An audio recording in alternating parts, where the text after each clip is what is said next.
Hello, everybody. Welcome. We're just bringing people in off the waiting room, out of the waiting room. I'm so glad to see everyone. This is a fun topic. We're really excited to go into the rural look at PACE's civic language perceptions data. If you've been along the ride of this webinar series with us over the summer, you've heard us ask, should we say racial equity? Should we say patriotism? What do we say to Gen Z? And now this is the fourth, what should we say to rural communities? So we're glad you're here.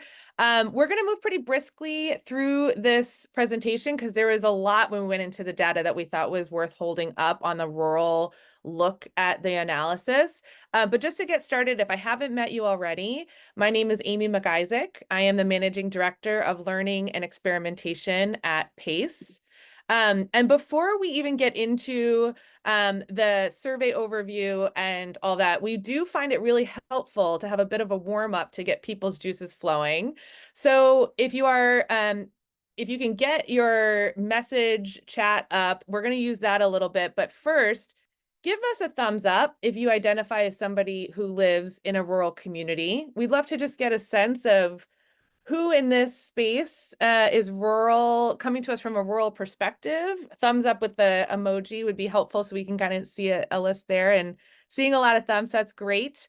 Please feel free, especially in the chat, to add your perspective and questions that you have. I know there's a lot of folks also here because they're interested in engaging rural communities more and trying to understand that world if they're not already in it. So great to have you here as well.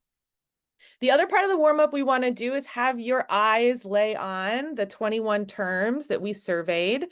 These were the ones that went into the survey and into the field, and Americans told us their perceptions of these words. So pull up your chat, and I would love to hear everyone's guess on what they think rural respondents' most positive word was overall. Which word do you think rural respondents had the highest positivity rate on? Community from Allison, service from Bonnie, American, freedom, community, American, community. Great. So we're seeing some trends here. And I will let you know that the most positive word for rural respondents was freedom at a whopping 91%. And so that is a number we have not seen in a lot of our data cuts otherwise, something tipping over 90%. So that's huge. Freedom was the most positive word in our sample set overall, but it was at 88%. So we do see rural being more positive than national sample set on their positivity for freedom. Let's do another one. Let's guess on, oops, sorry, I don't know why it's happening. Let's guess on negative. Go ahead and pop in there which word you think is rural respondents' most negative word. Equality, social justice, diversity, social justice. Hi, Beth, good to see you. Advocacy. Yes, all very good guesses, and some of you had it right. Social justice is the word that rural respondents rated as their most negative word at 24%. Also, it was the most negative word in our national sample set, but at 21%. So we're seeing here rurals are a little bit more extreme on their positivity and negativity than the national sample set, at least in these two cases. And then lastly, let's look at the most unfamiliar word. I have no idea why this is happening with my little boxes here, but go ahead and pop in there. Which word do you think rural respondents said they didn't know? They're unfamiliar with that term. Bridging, bridging, bridging. Civic engagement from Bonnie. Any other guesses? Bridging, bridging, civility. Yeah, so a lot of you got it right. It was bridging at 22%. So 22% of rural respondents said they didn't know what the word bridging was. And this is right on track with where we were nationally. 21% of the national sample set said they were unfamiliar with bridging. So with that, what I'd love to do is just give a quick overview of what we're about to look into in more depth. And for those of you who are new to PACE, a quick refresher for those who already know us too, we are a philanthropic laboratory of funders who are in some way investing in democracy and civic life in the United States. And so we've been around for about 20 years. We have 75, we're actually getting pretty close to 80 members. These are grant-making institutions who are members of our organization. And we have been on the civic learning journey for about 5 years. This is actually the data we're going to look at today is our third round of data collection over those 5 years. And we started this project because we were hearing a chorus from our members, and it's changed a little bit over the 5 years, but it's always kind of tied to this reflection of the coded and loaded nature of civic terms has become untenable. Are there even words I can say anymore? This might be a thought you've had. This might have been something you have voiced yourself, but this kind of idea that I used to be able to say the word democracy, or I used to be able to say the word patriotism, or I used to be able to say the word insert here, and it used to carry, I used to be able to have a conversation. Now it feels like I'm sending signals. I don't know what to say anymore. Help me find how to move forward. And so we went ahead and developed a survey in partnership with Citizen Data. Like I said, this is our third data collection over these 5 years. We had the survey that we're going to look at today in the field in November of 2023. And it's a nationally representative sample of 5,000 registered US voters. That is important for you to keep in mind as we go through this data. For a lot of survey design reasons that Citizen Data helped lead with us, we decided to keep the sample set just to US registered voters. Over 70% of Americans are registered to vote, so we know that this is getting us a pretty good pulse on Americans overall, but not a complete pulse, and so we want to name that. Just have that in your head as we go through. Now, which words did we look at? You guys saw them in the warm-up. They're here again. If the term is bolded on the slide in the light purple box, it's because we tested that word in 2021 when we did a data collection as well. So we have some snapshot over 2 years on about half of our words, and we'll be looking at that data. We also, important to know, clustered these words. So each survey respondent only got 7 words. They got one cluster that they were answering all their questions around. Because our N of 5,000 was so big, this doesn't compromise any of the data, but just so you know, an individual was only really looking at the democracy terms, for example, or the racial equity terms. You may have clustered in, done a different categorization here. This is our best attempt at it, and we're trying to do it within a theme so that people were really kind of in a certain headspace as they were going through the survey. The last thing to note, and I won't go in detail here, but on the bottom of this slide, you can see all the identities and experience questions in the survey, and these are all the ways that we can cut the data to understand a little bit more and look at some interesting comparative analysis. We'll be leaning very hard on the community type identity here. So we'll be able to look at rural, suburban, and urban. And again, if something's bolded here, it's because we had collected it in 2021 and recollected it in 2023. So we have a bit of a long view to see here. Just to orient you and situate you and where you are in the overall project, we released our data in March of 2024, earlier this year. You can get it on our website, and we'll share details about how to do that at the end. And we have been in the last 6 months in a flurry of activity and learning. We have this webinar series, we have over 400 data visualizations we've created. We've been presenting this data twice a week, pretty much. And so we have just been kind of juicing all that we can out of this data as such that come September, we can really release, here's what we think are the most important things to hold up and takeaways from this data, particularly going into the hardcore election season. So that's kind of where you are in our process. And then the last thing I want to show you is we asked 49 questions in the survey itself. And they were geared to help us understand 6 things, just to give you an overall orientation to what we're trying to understand our data that will inform the analysis we look at. So at the top, we were trying to understand Americans' perceptions of these words: positive, negative, neutral, unfamiliar, which we already kind of warmed up around that one. We did force folks to tell us which is your most positive. So we had a forced choice. And then we had a bunch of options, and they could tell us why. So in the survey design, in this survey, we were really trying to understand the underneath why people hold the perceptions not that they do, not just what they are, but why they hold those perceptions. So that helped us there. Same thing on negative. We forced them to ask us, what is your most negative word and why? And then there were three relationships that we were interested in understanding Americans might hold with words. So first, does this word motivate you to act? And what does that look like? Second, do you feel like this word is meant for you or meant for someone else? So really trying to understand the degree of ownership that Americans hold around these words. And then lastly, and probably very, very important to many of you on this call, the unifying potential of these words. Do you perceive that this term brings people together or drives people apart or some gradation in between? So that's the orientation of what's possible in our data overall. I know I just threw a lot at you, so we're going to slow our roll a little bit as we go into the analysis itself. And I will turn it over to my colleague, who is really my partner in all of the civic language work, Dr. Siri Erickson, to take us through the next section. Thanks, Amy. Well, in addition to our national survey data for rural, we also had 4 partners that came alongside us because they were interested in doing a deeper look at rural people in their communities. And so you're seeing on this map where our oversample partners are, and you're going to hear from them today, each of the 4. So we had an oversample for the whole state of New Hampshire, the whole state of Iowa, the rural Midwest, Kentucky, and Pacific Northwest, which focused on rural men. The rural Midwest oversample was one that PACE sponsored. What is an oversample, you might be wondering?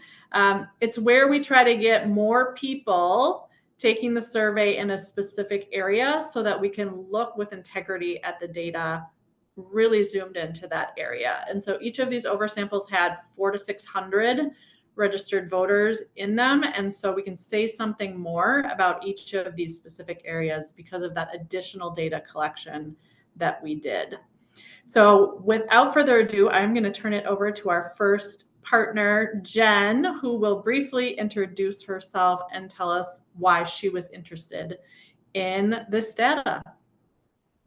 Great. Hi, friends. It's so good to see so many folks interested in this topic. I'm Jen Allgaier with the Greater Clark Foundation, and we are a small place-based funder located within kind of central and eastern Kentucky. And our grant making and other investments center on civic engagement as a social determinant of health. And we have an emphasis on social cohesion, so building trust, belonging, and inclusion. I think it probably goes without saying that interest in the Appalachian region is greater today than it has been in quite some time. And as the national narrative portrays the US as being increasingly divided, Appalachia and Appalachian Kentucky in particular has been used as a bit of a political cudgel to reinforce this narrative. And while it is well documented that Appalachian Kentucky does tend to be older, whiter, less educated, more likely to be evangelical, and with a lower per capita income and higher poverty levels as compared with non-Appalachian rural communities, and of course with the US overall. From a relational perspective, which is what the Greater Clark Foundation is interested in, from a relational perspective, our lived experience reveals a much more hopeful and less divisive worldview than the national narrative would have us believe. And so we oversampled the 54 Appalachian Kentucky counties, which is basically most of eastern Kentucky. We oversampled to gain deeper insights in our region to, one, improve the efficacy of our grant making and other programs, and also to be able to say with a bit more confidence that how our lived experience may or may not align with what the national narrative is. So as we get into the presentation today, one of the most interesting things to me and looking at these 5 oversamples is that the responses from the residents of Appalachian Kentucky are by and large on track with the national sample, with the very interesting exception of the word bipartisan, which apparently we're not super high on here in Eastern Kentucky. So I think you'll find it very interesting today, and Siri, I'll hand it back to you. Thanks. Great, thank you. Amy, you can advance. All right, so the rest of our presentation is organized into 3 big areas. First, we're going to take a top-line look at how rural voters in the US perceive civic language, and we're just going to look at rural voters on their own terms, not in comparison to anybody else. Then we're going to move to the comparative. So we're going to compare rural voters to suburban and urban voters in order to understand where there are similarities and differences by community type. And then we're in that third section going to do a deep dive into some of the nuance and complexity that exists within rural communities, because we know that they are not monolithic and not everybody who lives in a rural area thinks the same. And so we want to understand those differences as well. So here we go. We're going to look at a lot of graphics that look similar to this. And so at the outset, what I want to encourage you is to try to focus on patterns. We've tried to use color and visual to make the patterns visible to you without you having to like drill down into every single number. So starting with this one, this is the basic snapshot of that term perception. So we're looking at positivity, negativity, neutral, and unfamiliar. And here, I think what's really interesting to point out is that our top 5 most positive terms in rural communities are from that core democracy term set. So freedom, liberty, Constitution, citizen, American, those are all terms that were in that democracy cluster. And so we're seeing really high positivity in rural communities around those core democratic terms.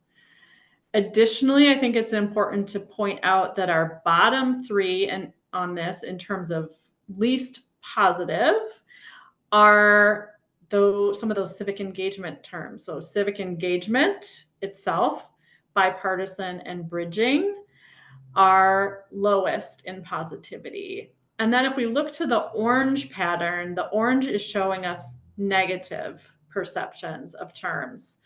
And our highest 3 negative terms are social justice, racial equity, and diversity. So all 3 in that racial equity cluster that we had. So this is our starting point, and now we are going to look at a lot more nuance within this. So next, what we're showing here is those terms that we retested from 21 to 23. What changes do we see in rural communities around these 11 terms? And what we're seeing is that by and large, in 2023, rural voters were more positive by pretty significant numbers on 9 out of 11 of these terms. The only 2 where we don't really see a big growth in positive perception is diversity and unity, which I think is a very interesting pairing, diversity and unity. But that tracks exactly with what we saw in the national sample as well. So diversity and unity are outliers nationally, did not see the same kind of growth in positive perception as these other terms did. All right. Now we're looking at that question, most positive and most negative. So this is where people had to make a forced choice within the cluster that they got. So they only got 7 of them, and we asked them which was the most positive. And so what we're seeing here is on the right-hand side in the purple, those are the rates at which people selected a term as most positive. And on the orange side, most negative. The little yellow triangles that you're seeing are the national numbers, just quickly for your visual comparison. By and large, we're seeing pretty close tracking rural voters on these questions to national. There are some differences, but again, you see at the top, freedom is the most positive selected term. Next is patriotism, much more positive than the national and less most negative than the national on patriotism. And so you can kind of see the trend lines here. Very interesting to call out that the most common selected most negative term in all of these was democracy. And so we're just kind of sitting with that data point right now, like what's happening in rural communities that democracy was selected by so many as their most negative term out of that democracy cluster. In some of the other clusters, there wasn't quite as clear of a trend. However, social justice, again, we see high numbers for most negative, racial equity, high numbers for most negative, and republic. What we really wanted to do with this question, though, is try to understand what is driving people's perceptions in the negative direction and in the positive direction. And so this next slide helps us kind of see what those factors are. The top two things that people told us were the reasons why a term was most positive for them was that it aligned with their personal values and that it made them feel hopeful about the future. And those were the same two reasons we saw in the national data. So when a term aligns with people's values, helps them feel hopeful about the future, they are much more likely to be really positive on that term. On the other side, we see that the biggest difference maker in negativity is how a politician is portraying a term. So people told us that if a politician is portraying a term in a negative light, that is a top driver of their negative perception. Interestingly, also, if a term makes them feel fearful about the future, that is driving their negative perceptions of a term. So really interesting that there's a slightly different driver on the positive side than there is on the negative side. Now we're going to go look at some patterns related to those questions about what is a term doing for people. Here we're looking at what are people saying about a term's potential to bring people together or drive them apart.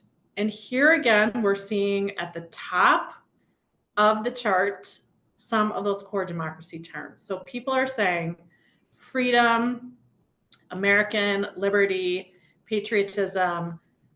Those terms are bringing people together, as are terms like community and unity. When we look at the warm colors here, so the yellows and the oranges put together, that's where we're seeing those terms that people really think are driving people apart. And perhaps not surprisingly, we're seeing racial equity and social justice top the list of terms that people think are driving people apart. Next, we are going to look at whether people think a term is meant for them. So here again, on the cool colored side, this is where people are saying, this is a term that's meant for me. And we see strong resonance with terms like American, freedom, citizen, constitution, liberty, democracy. So those core democratic terms, people are telling us that they have a strong sense that those terms are meant for them. On the flip side, when we're looking at the warm colored patterns, we again see social justice and racial equity as kind of topping the list of terms that people think are actually meant for somebody else, not for themselves. And we think it's interesting to consider, if somebody doesn't think a term is meant for them, it seems like there's some kind of correlation then that they're making a connection that that term is more divisive, potentially. And then third, we looked at motivating factors for terms. And so these were by cluster. In the democracy cluster, we asked, which of these terms are motivating you to vote? In the civic engagement cluster, we asked, which of these terms are motivating you to want to reach out and help a neighbor? And then in that racial equity cluster, we asked about how are these terms motivating you to join a cause or stand up for a cause that you believe in? So here again, we're seeing some of the highest motivation on those core democracy terms: freedom, American, constitution, citizen, liberty, democracy. Those terms are motivating people to get out and vote at quite a high rate. When we're looking at the civic engagement cluster, which words are motivating people to help their neighbor? Community is that term that's topping the list there. Patriotism is also pretty high up for people. And then in the third cluster, motivating terms that help people stand up for a cause that they believe in, we see that the term advocacy is at the top of the list for that cluster. So that is a high level overview of rural voters and our perceptions of terms. And now we're going to hear from another one of our oversample partners. And so I am going to turn it over. Thanks, Siri. Well, now that everyone's brains are totally overloaded, you can hear from me for a minute for a pause from the data. My name is Carrie McCann-Botel. I'm president of the Iowa Council of Foundations. We are a statewide network serving charitable funders across the state. And we were fortunate enough to partner with PACE this year to do an Iowa oversample. And there were a lot of whys behind the getting us to this point. One is we have a shared member between our network and PACE's network who was interested in this data, specifically around their civic engagement and service and volunteerism work.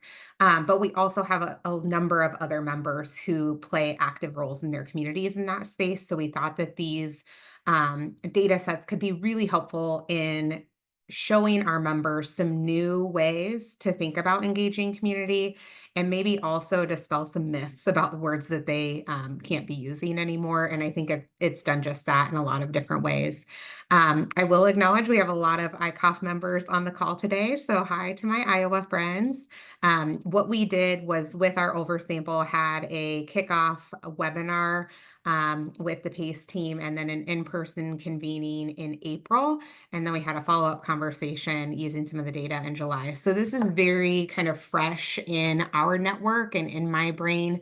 And there have been a lot of insights and also some things that we are continuing to think about in terms of how we frame our work for our members, but probably most importantly, how our members are framing their work for communities. So we have a lot of members who have named equity as a core value or have a strategic priority around advancing equity in their communities. Our organization does as well. Working in a state where, depending on how you define rural, you could say a third or 2/3 of our counties are rural populations in Iowa. We wanted to look at this rural data set in particular. So one of the things that I shared during our April convening, and I've shared it in the prep call for this as well, is I think that a lot of Iowans sometimes feel othered in national dialogue. I'm sure other rural states maybe feel this way too. But this data helped us really see some sameness, both between these rural data sets, but also the national data. It's not like these huge swings that I think some folks were anticipating. And that sameness, I think, is really important, especially as we navigate so much of the us-them dialogue that's happening both nationally and in our state. So I think it was just really motivating for folks to know that we maybe aren't as far apart as we've been maybe led to believe.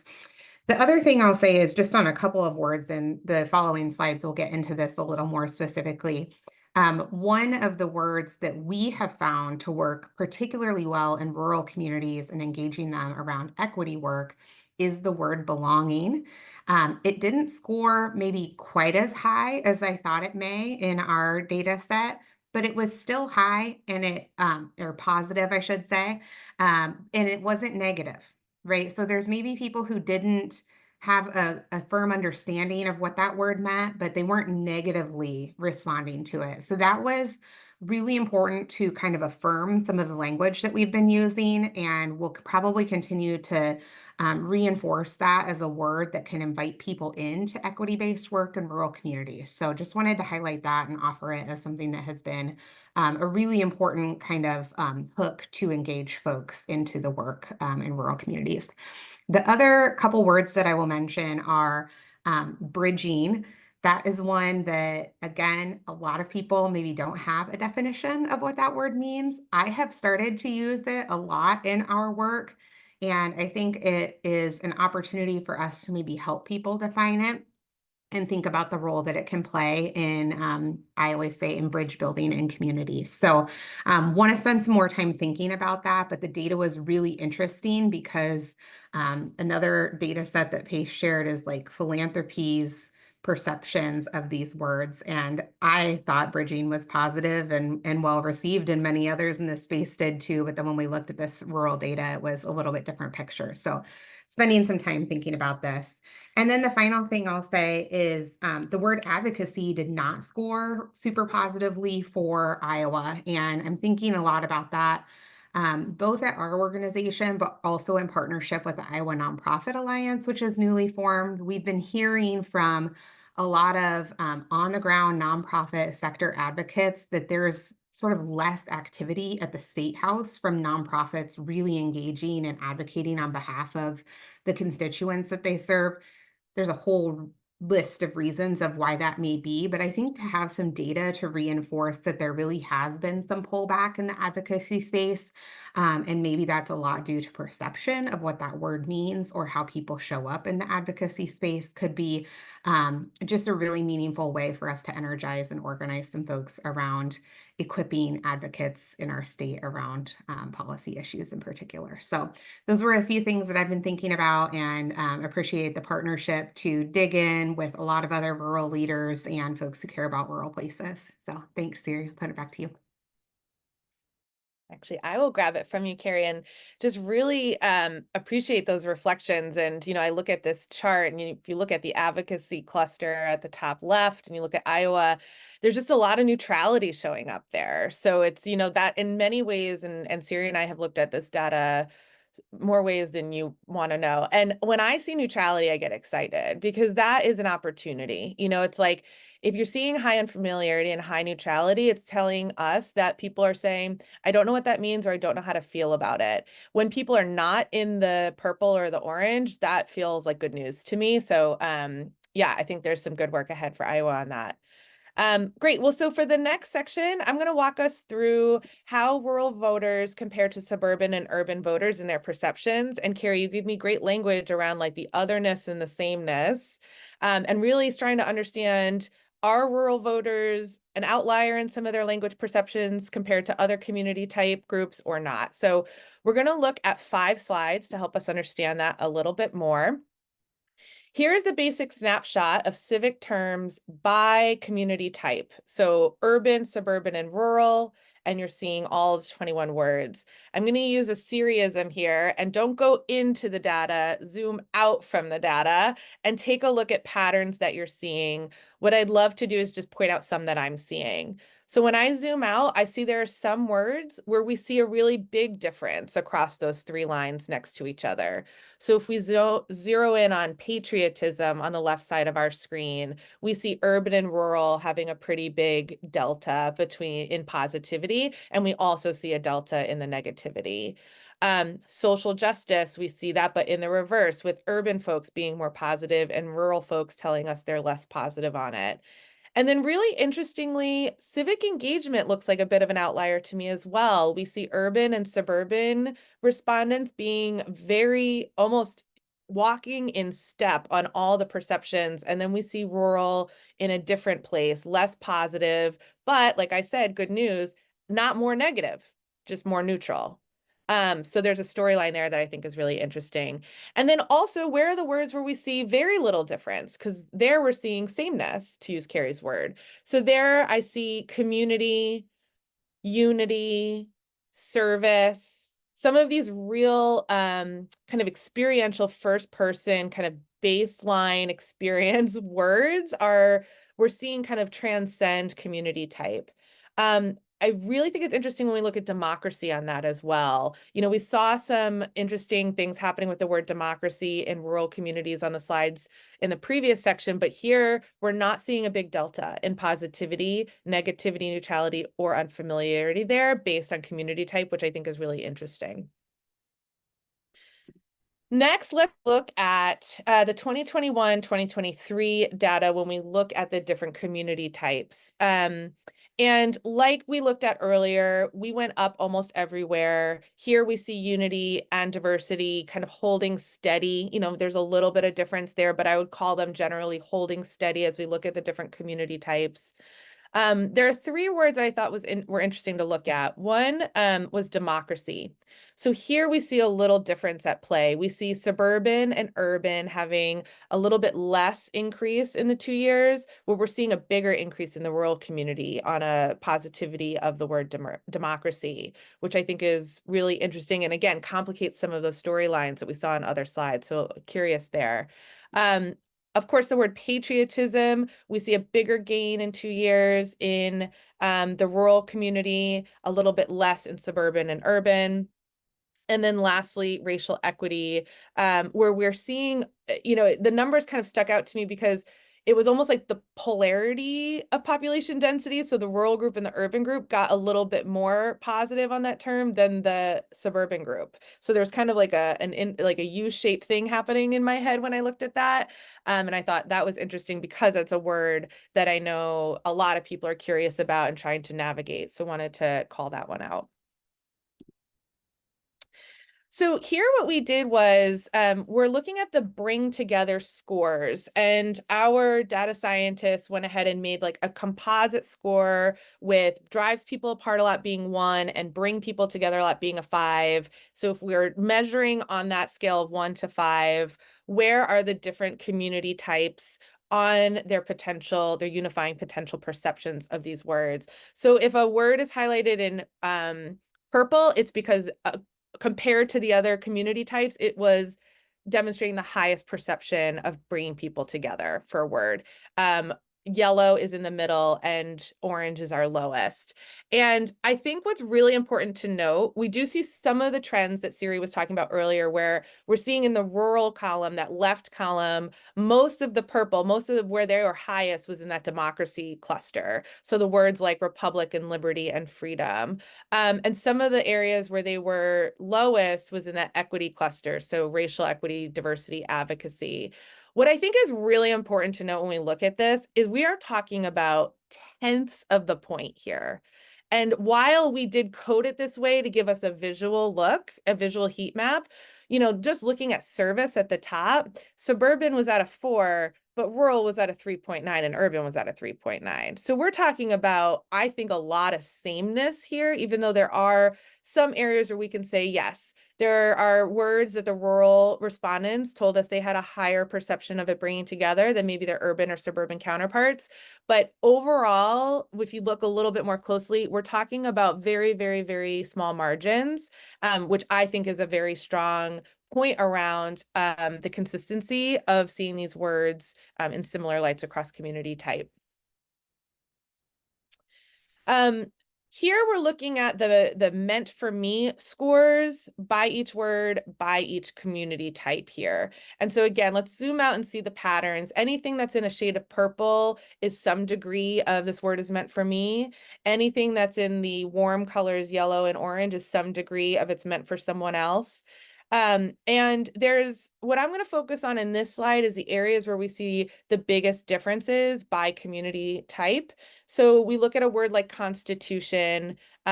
We see, we're seeing more meant for me as we get more rural. And we see that also meant for someone else gets less as we get more rural. So in that type of word, we're seeing stronger ownership in a rural community than in an urban community. Same story with patriotism, maybe even at a bigger degree to see that pattern. The more rural, the more people feel an ownership of that word. Also a word like American, though we don't see as much meant for someone else gradation there, but we do see it on the meant for me side of things. Really interesting to see that play out also for the word freedom, which has just been consistently the highest, the highest and most commonly perceived positive word in all cuts of our data. So to see that this word had, a 9-point swing on fully meant for me based on community type is really interesting for me, and something I want to look into more. And then, of course, we look at a word like racial equity, where we're seeing kind of an inverse pattern from what we looked at previously, where urban groups are saying that's meant for me and much less so as we go down the line here. But I think what's really shocking or just what hits my eyes visually the most is how little purple we're seeing on that word, no matter the community type, and how much orange and yellow we're seeing. And so there's a lot going on with the word racial equity in terms of Americans' perception that they have ownership and empowerment of that word that we need to look, I think, more into. And we see it playing a lot more out in the suburban and rural communities than in urban. So the last place we're going to look in this topic is looking at the motivation ratings. And, I think this is an important look for us, particularly for folks who are like in 2024, like what words can I say to get people to get out in their community and to vote and to help and all different things, like what words actually get people into the game. And so what I would say to someone who's talking about that in the rural context is the words that are more motivating for rural folks than other respondents, so other suburban and urban folks. We're looking at Constitution, we're looking at Republic, patriotism, freedom, and American. So again, those kind of like democracy cluster words, those kind of traditional first value type words, those are the ones that rural folks have let us know are very motivating for them, and more so than their counterparts. The words where we're not seeing the word to make much of a difference in motivation, I would say across the community types, racial equity, really interesting. I think we see a little bit of difference there, but not one that is like as variable as I would have expected after some of the data we looked at already. Social justice, not motivating for rural, and then civic engagement, really interestingly, not a very motivating word for rural communities, which I know I've presented in a few kind of rural community rooms where I know this is a word that folks are really trying to figure out and navigate, particularly in the higher ed space. And so just pointing that out, the kind of way in which the rural group on the word civic engagement are telling us not a very motivating word for them. So I will pause there and we will turn to our third rural perspective. Cassie Allen from the Ford Family Foundation would love to hear from you a little bit about the research and what has been helpful for you. Thanks, Amy. Thanks, Siri, so much. This has really been a great opportunity for our foundation. So my name's Cassie Allen. I work for the Ford Family Foundation, which is located in rural Southwest Oregon in the Timber Belt. And, we are a fairly young foundation, a little more than 25 years old. We have done things like scholarships, rural community building, responsive grants for most of our foundation's history. And what we have found over time is that we are better able to activate women than we are able to activate men. And whether that's applying for scholarships or participating in a rural leadership program. We even have a program on child sexual abuse prevention, and it is historically attracted women more than men, and the ratio is pretty consistent all the time, 2 women for 1 man. And so our foundation in 2021 did something called the Oregon Voices Survey, and I can actually drop a link to that in the chat. And part of our motivation there was really to try to tap in to the rural voices in our state. Oregon is a state that really suffers from something we call structural urbanism, where the majority of our population is concentrated in a very small number of cities. And what happens then is that most of our leaders are coming from those places, and they're making policy decisions referencing urban and suburban areas rather than rural ones. So it's that background that we brought to this work. We really wanted to do an oversample focusing on Pacific Northwest men because we were interested in seeing how they compared to the rest, but also the variation within that group. And Siri, can you show the next slide? So in our Oregon Voices research, one of the things that we saw, which will not surprise folks that have been following the PACE research, was that, and as has been said here already this morning, or I guess it's early afternoon, depending on where you are, morning here, that we aren't seeing these huge differences. And in fact, all across Oregon, our 36 counties, we really saw that folks, when they talk about their political leanings outside of party, so liberal, conservative, moderate.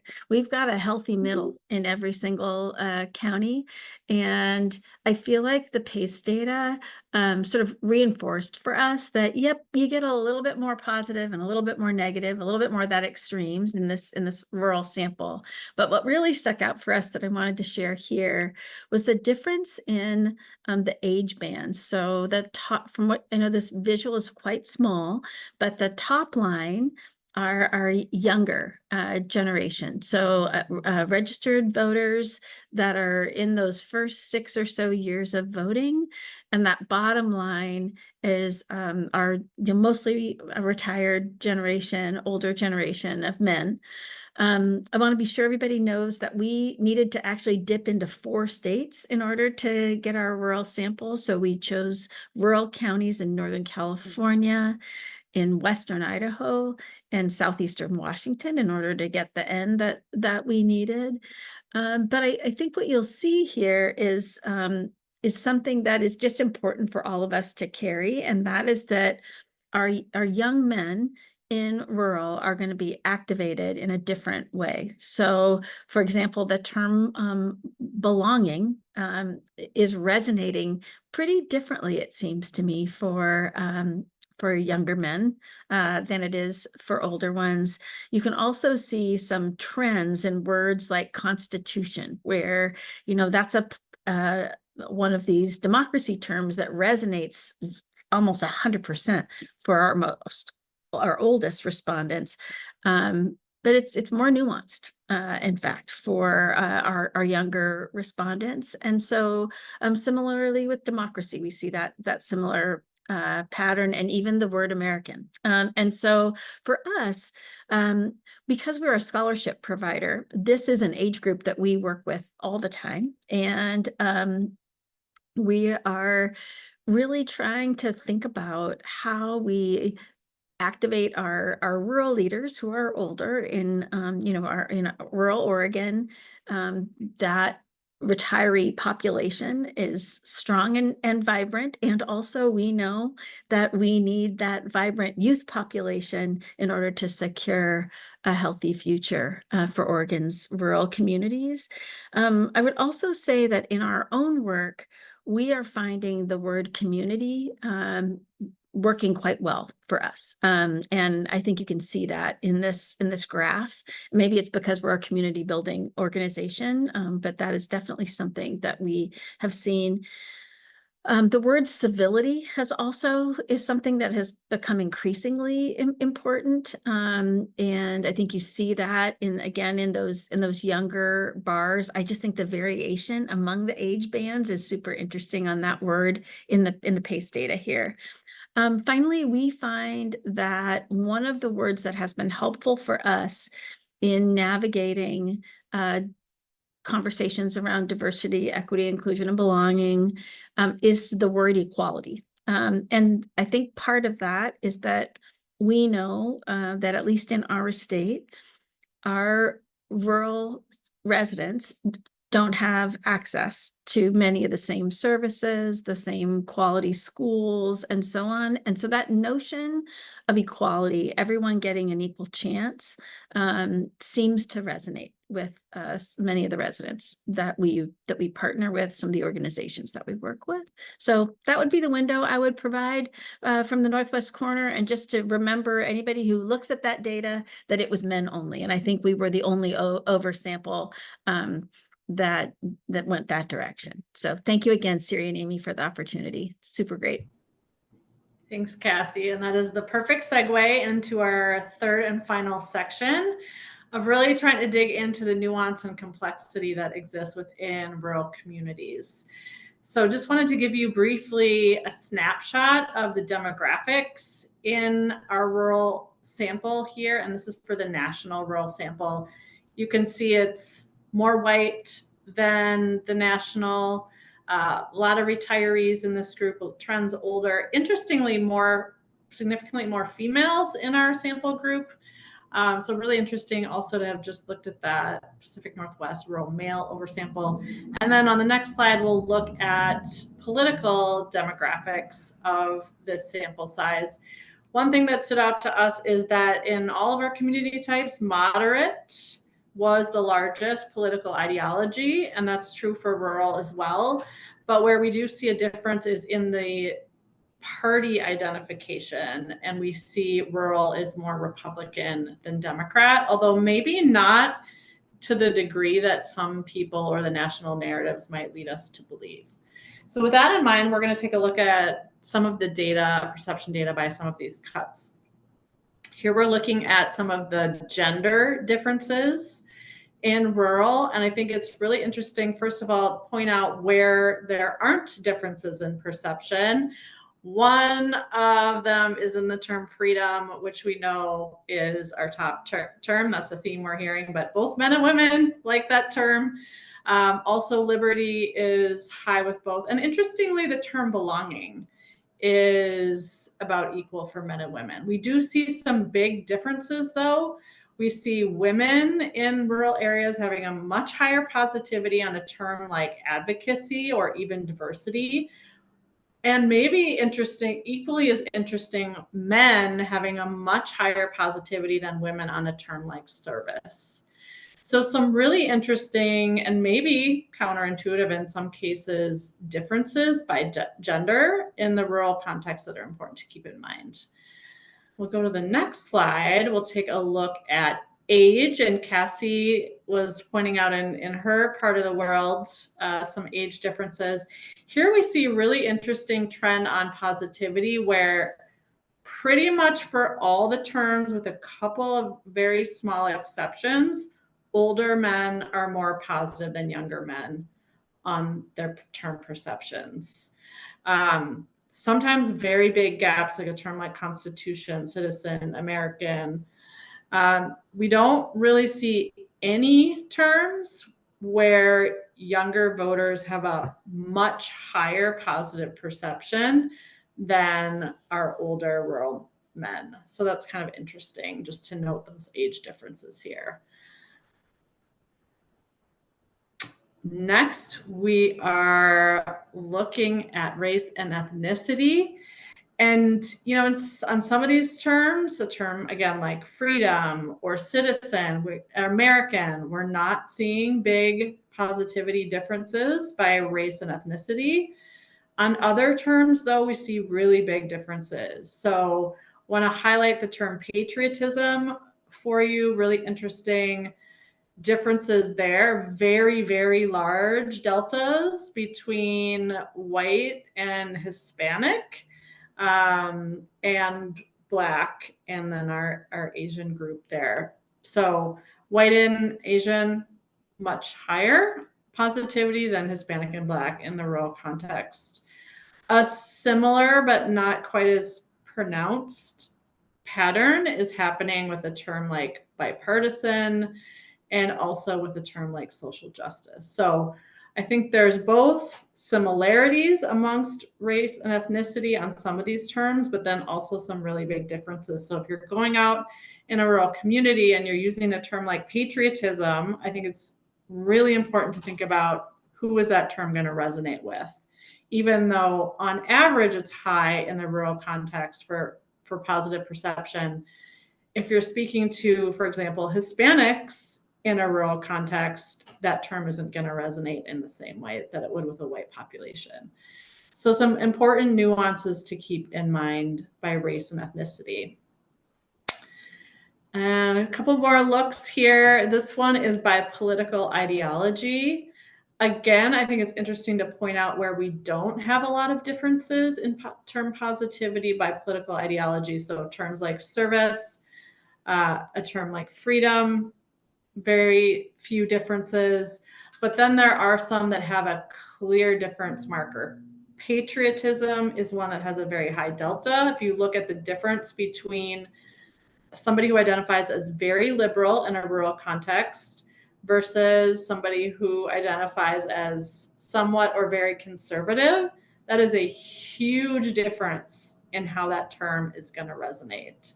patriotism is probably one of those that has the biggest difference by political ideology. And then some of those terms in our racial equity cluster have a similar trend, but in the opposite direction. So racial equity, diversity, social justice, those are terms that are going to resonate much more positively with people who identify as very liberal and somewhat liberal in the rural context than they would with conservative voters in the rural context. So I think it's really important to understand some of this nuance when you're communicating with groups that have different mixes of identities in rural spaces.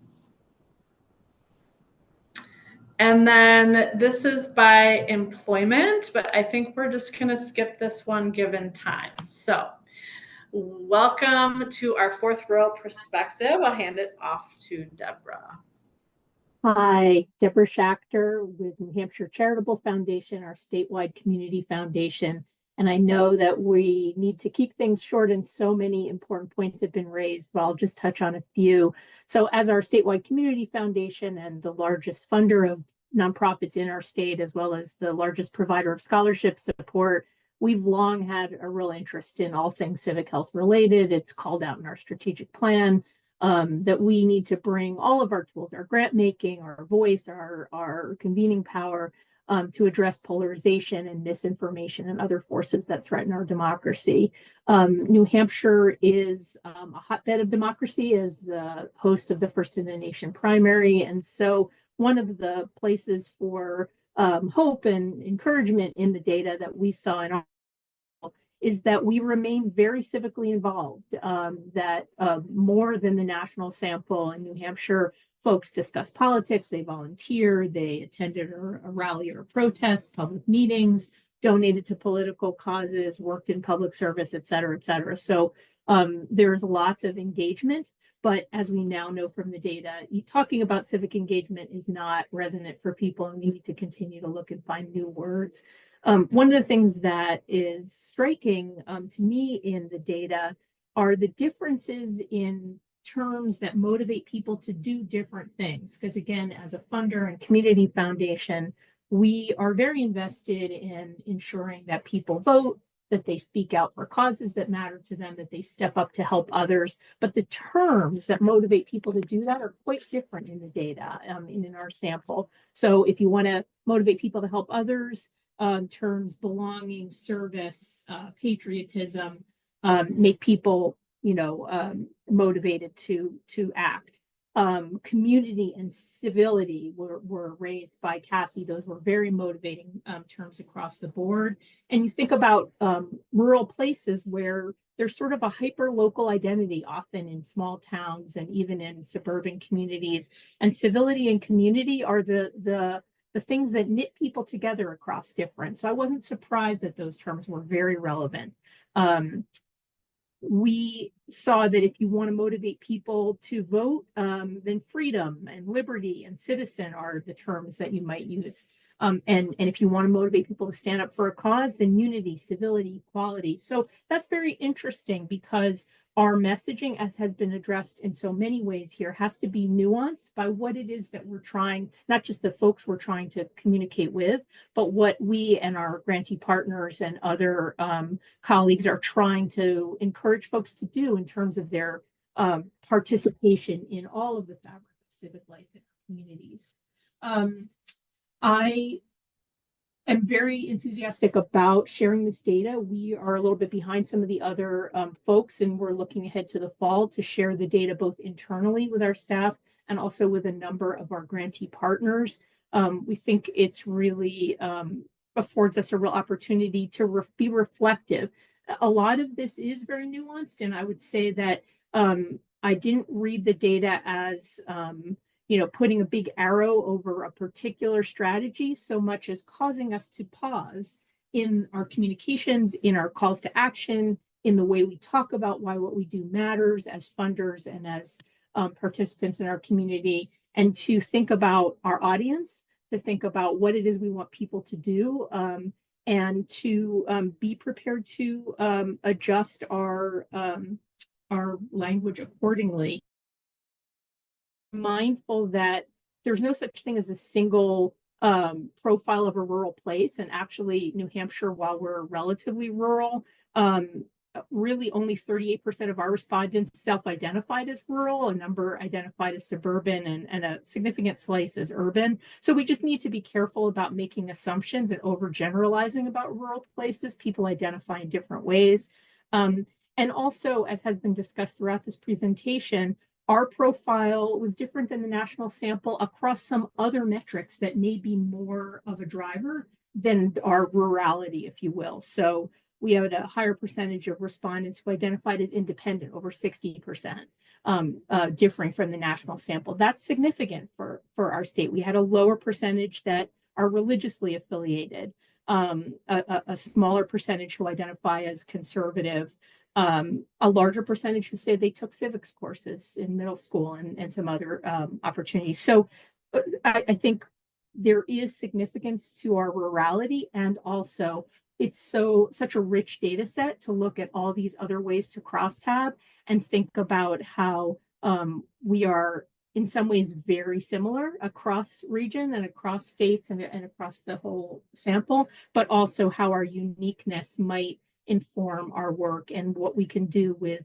mining the data to really be smarter about how we engage and how we talk about all the work that we do. So thank you for being able to be involved. Thank you, Deborah. And that was the perfect kind of concluding thoughts. We're going to wrap it up from here. I'm going to put in in the chat. This is the front door to all things related to Civic Language Perceptions Project. So pacefunders.org/language. You can get access to our data. You can let us know if you have some data visualizations that you want to get to yourself. We have a dashboard that you can navigate. And then we have upcoming webinars. We have should we say democracy, August 15th, which I know is a big question on many people's mind going into the heated up election season. So join us as we look at that and consider that question.